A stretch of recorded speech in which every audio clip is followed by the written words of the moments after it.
नमस्कार दोस्तों, मैं सुनीता राजेश्वर, अध्यक्ष परिणी। बिहार के चुनाव में हो हल्ला से लेकर हत्या तक, प्रचार से लेकर प्रसार तक, और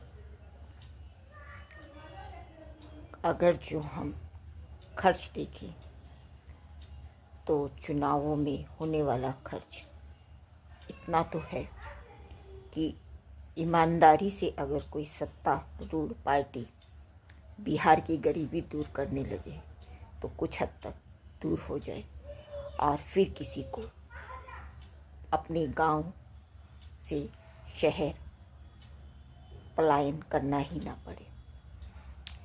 लेकिन अफसोस कि चुनाव में हर महिला के खाते में 10-10 हज़ार डालने से लेके हर मतदाता को लुभाने के लिए बिजली पानी यूनिट फ्री करने से लेके और भी ना जाने क्या क्या कमोबेश सभी राजनीतिक दल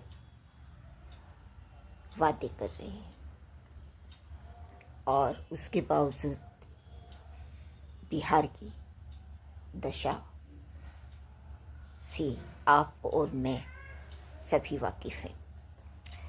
बिहार में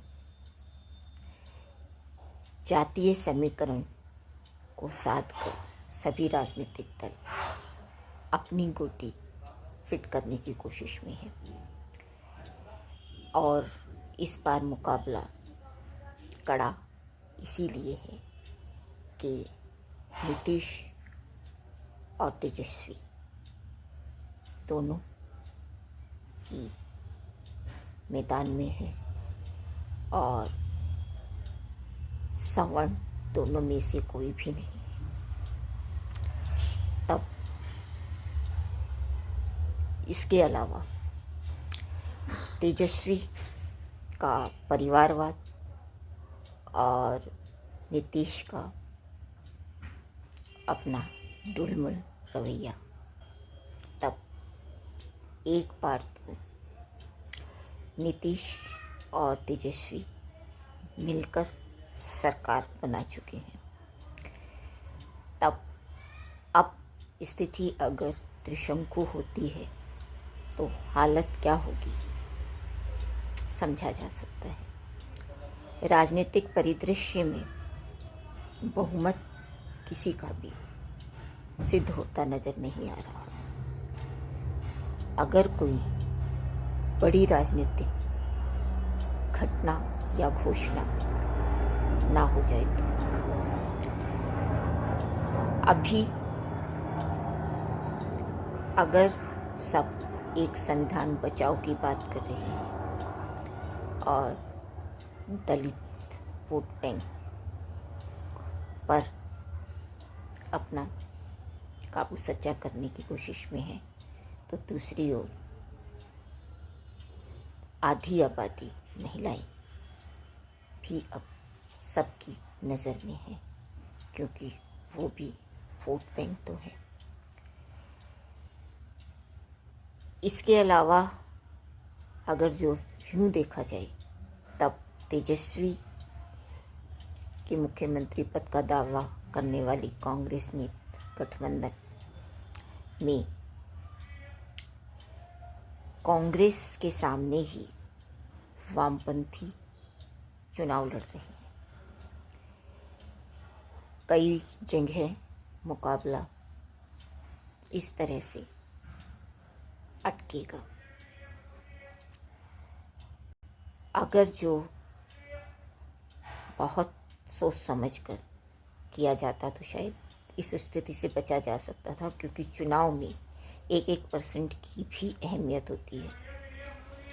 इस तरह से अगर जो 1-2% वोट भी इधर से उधर खिसकता है तब समस्या निश्चित ही होगी। प्रशांत किशोर अपना जो आजमाइश में तो हैं, लेकिन उस स्थिति में नहीं कि पूरा दिल्ली में जिस तरह से आम आदमी पार्टी का हुआ था वैसा कुछ चमत्कार हो। इसकी एक वजह वही कि प्रशांत किशोर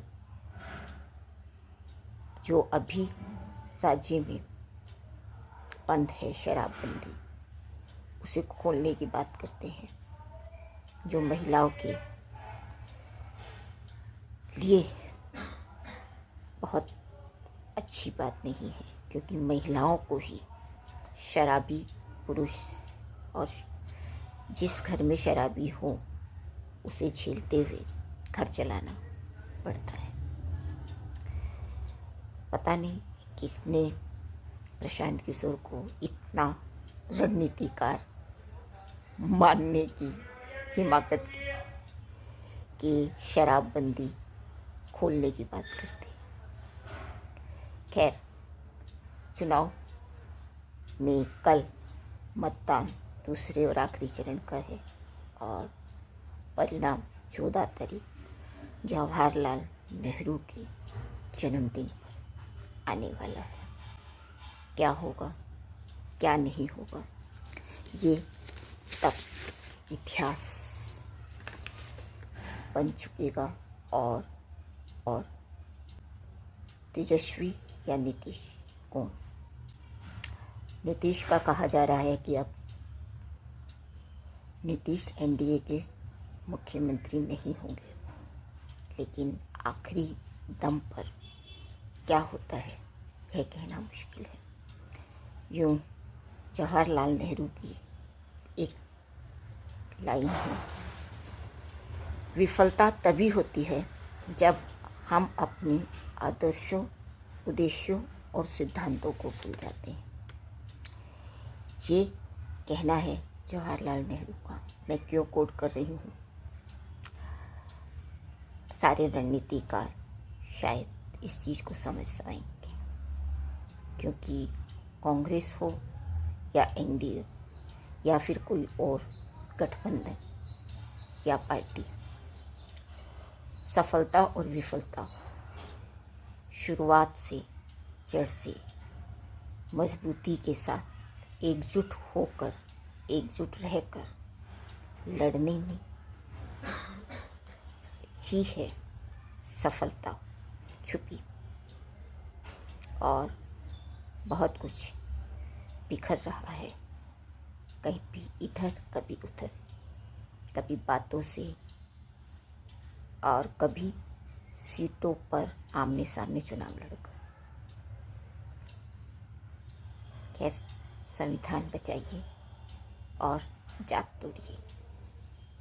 मैं सुनीता राजेश्वर, अध्यक्ष परिणी। जय हिंद, जय भारत।